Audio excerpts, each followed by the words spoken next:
اگلی صبح بس کی ٹکٹ ہو گئی تھی۔ میں اپنی خراب طبیعت کے ساتھ، دکھتے بدن اور چکر آتے سر کے ساتھ اپنے بچوں اور سیما کو سنبھال رہی تھی، مگر اگلی صبح جانے کی نوبت ہی نہ آئی۔ رات اس کے بیٹے نے دم توڑ دیا۔ میں وحشت بھری نظروں سے سیما کو بہن کرتے دیکھ رہی تھی اور خوف زدہ بیٹھی تھی۔ کیا ہمارے بچوں کو کسی کی نظر لگ گئی ہے؟ جب اس کے بیٹے کا جنازہ اٹھا تو سیما غش کھا کر گر گئی۔ میرے شوہر بھی آ چکے تھے۔ ہمارے گھر کا ہر شخص ٹوٹ سا گیا تھا۔ اب مجھے اپنے دونوں بچوں کی فکر ہو رہی تھی۔ مجھ میں اب کسی غم اٹھانے کی برداشت نہیں تھی۔ میرے شوہر اور دیور شاہ صاحب کو لے کر ہمارے گھر گئے۔ میں نے جلدی سے دوپٹہ لے کر نقاب کیا اور وہ تعزیت کے لیے آئے تھے۔ شاہ صاحب ہمارے گاؤں کی مسجد کے بڑے تھے اور ساتھ ہی ان کا حجرہ تھا۔ جمعرات کو مسجد میں بیان کرتے تھے۔ نورانی چہرے والے بہت پرہیزگار اور نیک بسلوک تھے۔ ان کے الفاظ آواز میں ایسا جادو تھا کہ سامنے والا ان کا گرویدہ ہو جاتا۔ اب وہ تعزیت کے لیے آئے تھے تو اپنے مخصوص انداز میں نرم لہجے میں بات کر رہے تھے کہ اچانک بات کرتے کرتے رک گئے۔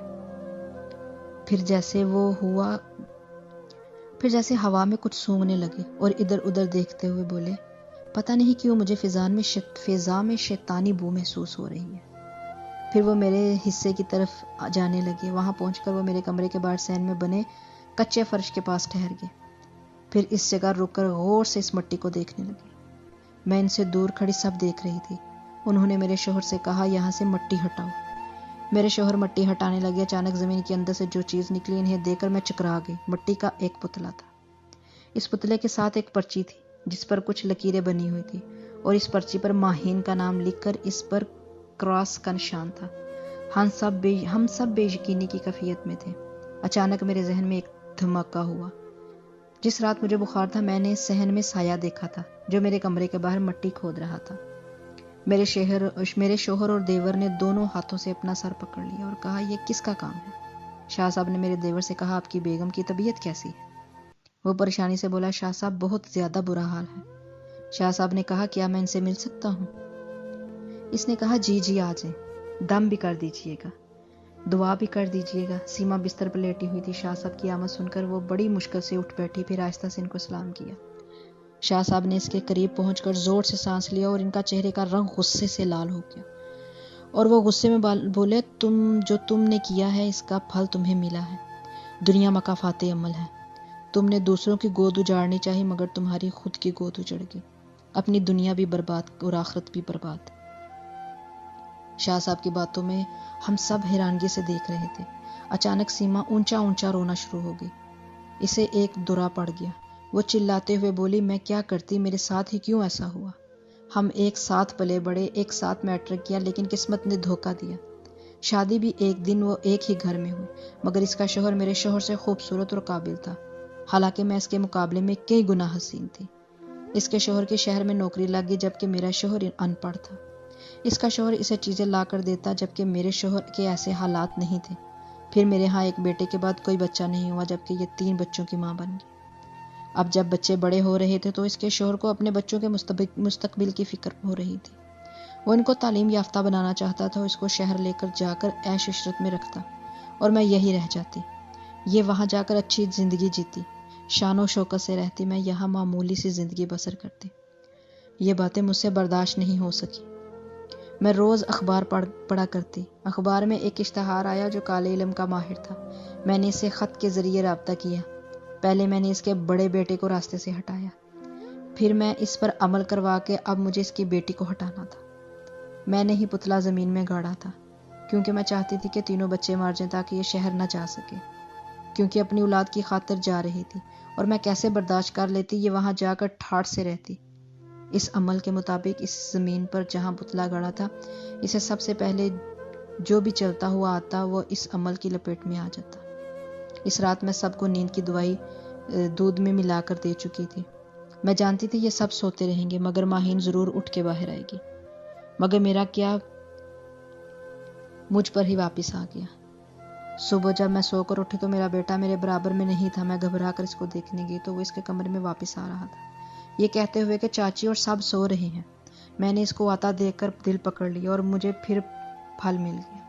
وہ روتے ہوئے اپنا سر پیٹ رہی تھی اور چیخ رہی تھی اور میں بے یقینی سی سیما کو دیکھ رہی تھی۔ مجھے لگ رہا تھا میں نے سنا ہے وہ غلط ہے میرا دل کہہ رہا تھا میں چیخ چیخ کر رہا ہوں کہ کیا کوئی انسان حسد میں اتنا گر جاتا ہے؟ شاہ صاحب نے کہا جو لوگ اللہ کی تقسیم پر راضی نہیں ہوتے ان کا یہی انجام ہوتا ہے۔ میں دیوار کا سہارا لیتے چھوٹے چھوٹے قدم اٹھاتی باہر آ گئی۔ میرے دیور نے نفرت سے چیخ کے بھی کو کہا، میں سوچ بھی نہیں سکتا تم اتنی گھٹیا ہو۔ میں اپنے کمرے میں آ کر پیکنگ کرنے لگی، مگر میرا دل رو رہا تھا۔ سیما میرے پاس آئی اور روتے ہوئے بولی، مجھے معاف کر دو۔ میں نے اس کو کہا، جو عورت آپ کے بچوں کی جان لے لے کیا آپ اسے معاف کیا جا سکتا ہے؟ تم کو دشمنی تھی تو مجھ سے نکال لیتی، مگر میرے بچوں نے کیا بگاڑا تھا؟ میں نفرت سے روتے ہوئے بولی۔ سیما بولی، مجھے دشمنی نہیں تھی، پتہ نہیں مجھے کیا ہو گیا تھا، مجھ سے برداشت نہیں ہو رہا تھا تمہارے پاس سب کچھ اچھا دیکھ کر۔ میں نے کہا میں تم کو کچھ بھی نہیں بولوں گی، نہ کوئی لعنت بولوں گی، نہ کوئی تمہیں تانا دوں گی، کیونکہ میں جان گئی ہوں اللہ کا بدلہ بہترین ہے۔ مجھے کچھ بھی نہیں بولنا، اور میں اس کو بغیر دیکھے اپنے شوہر اور بچوں کے ساتھ اس گھر سے بلکہ اس کی زندگی سے اور اس گاؤں سے نکل گئی۔ میرے دیور نے اس کو طلاق دے دی۔ اپنے بیٹے کی موت اور پھر طلاق کے بعد اس کا دماغی توازن بالکل الٹ چکا، اور اب وہ گاؤں کی گلیوں میں بکھرے بالوں سے بدحال بنی پھرتی۔